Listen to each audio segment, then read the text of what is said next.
And it's Beeler with the 4-way split. So this is, for all practical purposes, my brother-in-law, Josh.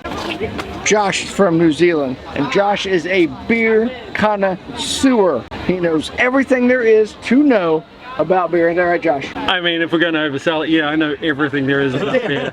There's not a single thing in the world I don't know about beer. So what I've done is I have selected 3 different beers that I want him to try and describe, like Lincoln does his cigars, what is in each beer.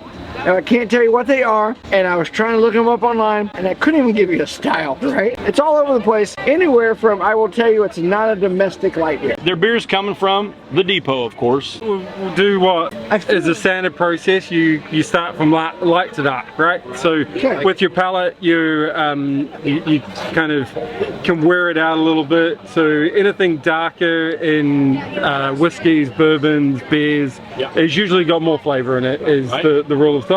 The flavors of the lighter beer when the heavier stuff is already on your palate. Correct. So and so these 2 beers look pretty similar in sort of color and light and texture and that. So I'm going to do a quick sniff and just see if there's any particular characters. So this one's got some fruit character going on, so we're going to do that second, because I think that's got a conjunction, so a actual fruit flavor. So this first beer here is an interesting one because I am really susceptible to a particular character that is a byproduct of making lagers and pilsners and so forth, which is called DMS. Always forget what it stands for. It's dimethyl sulfide or something like that. Gonna swell up, or you need to get the EpiPen? No, it's just all my life I never liked a lager. Then I finally found out why I don't like most lagers is because of the DMS. Oh. Like, it's okay style-wise to have some of it in there, but I'm like really sensitive to it. And I did this training thing where they took like the taint of that chemical and they put it in the same beer at different levels. And they gave me the first one, I went, yeah, it tastes like a lager. Second one, tastes more like a lager, tastes more like a lager, tastes more like a lager. I'm like, okay, turns out I'm really sensitive to that. So that's the first thing that I sense on this beer. So it's potentially just from the nose, probably a lager or a pilsner style. Interesting. So on the nose, there's the DMS character. There's also a biscuity malt, a light biscuit character to the malt, which I didn't get on the taste. This is like when I'm smoking cigars with Lincoln. He's like, "Oh, do you taste that vanilla?" I'm like, "No, I taste." Yeah, I feel like you guys should have the same beer, and we should be going through this process at the same time. This is something that just occurred to me. So, let's say, for example, someone is smuggling through the airport illicit lager.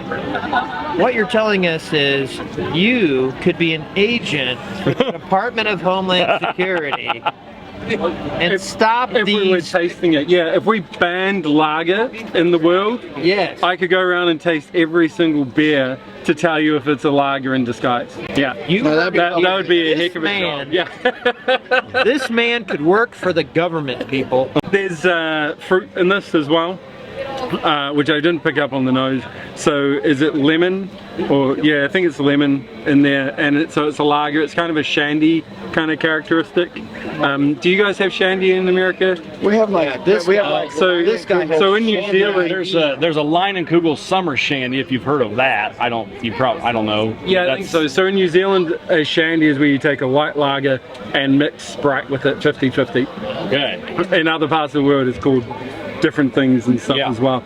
But yeah, so this kind of tastes like there's lime or lemon in it, which is close to that, was it that Dutch style where they do, I think it's lemon juice mixed half and half, and it's called a Radler, which is the official style. But yeah, so I would say this is a lager with some sort of citrus added to it. That one over there was the one that started with an S, right?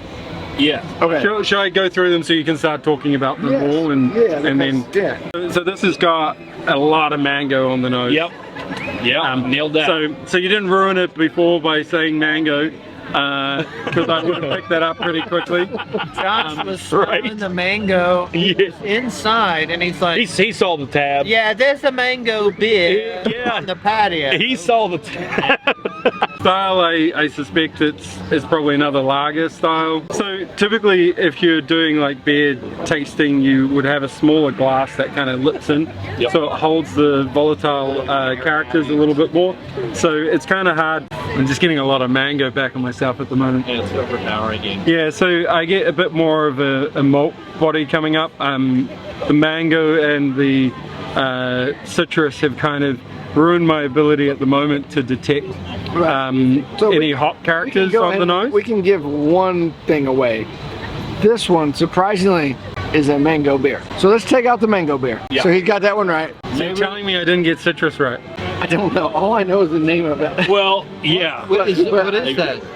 This is a Goose Island. Yes. Okay. Which is Goose Island's, I think it's an IPA. Yes. My palate's a little bit messed from the mango. That is a space dust. Is it Three Floyds? It is Three Three Floyds in Gary. You have like zombie dust and space dust or whatever, right? Take a moment to explain to people that might be checking us out, like the differences between like an East Coast style IPA and a West Coast style IPA. Yeah, so that's a really good question, because lots of people debate over the West Coast and the East Coast IPA styles. So the West Coast IPA is a light malt body beer that has a strong hop character. With that hop character, you're going to get a level of bitterness and oiliness on the back of your palate as well, and that's what a lot of people find overbearing and overwhelming, and it's very and very specifically light-bodied malt, because IPA existed before America started brewing it, right?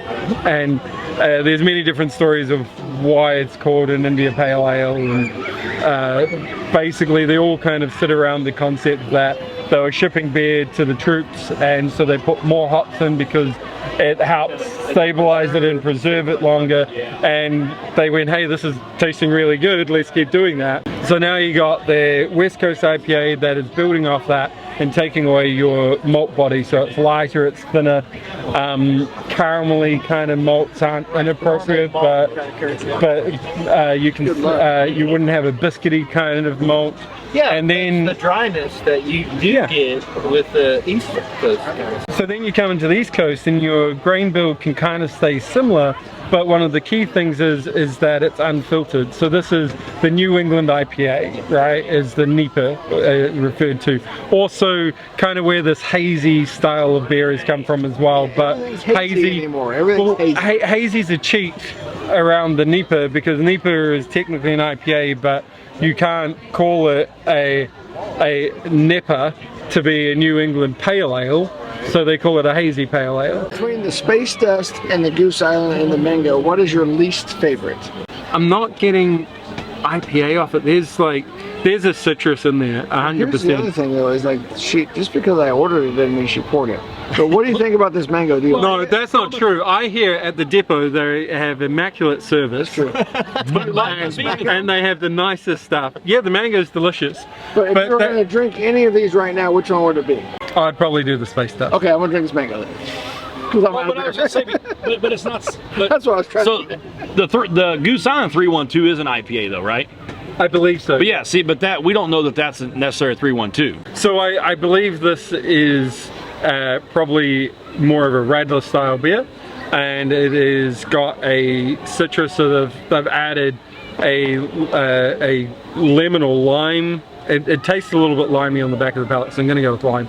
So they've added lime juice, I think, to it. I think the quorum has been called, and it's time for me to nominate Josh, our friend, not just as the beer guy, but I want to take this time. We're going to put it on official record. I'm prepared. Tonight, we're going to knight Josh as the four-way split at large beer advocate for New Zealand. And Josh, if you will, we will just make it official. You're our man in New Zealand. It's been done. It's a big honor. I mean, Well, that is not a honor I take lightly. I take lightly. Okay, what we're gonna do is we're gonna confirm the segment number 4, Josh having the Goose Island.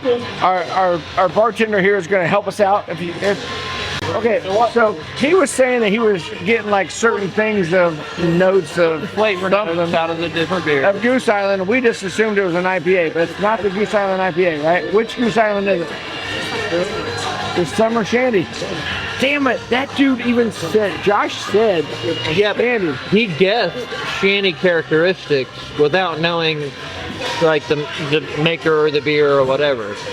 So he's right on target, dude. It wouldn't have mattered. Like, the guy is like a beer Jedi. Thank you very much.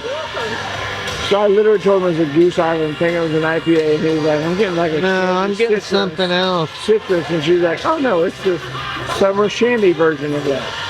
We may be talking about unidentified flying objects, but what I want to say tonight is we have an identified supernatural object, and his name is Josh.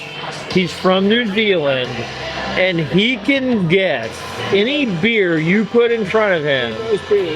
He knows beer, and he is my spirit animal.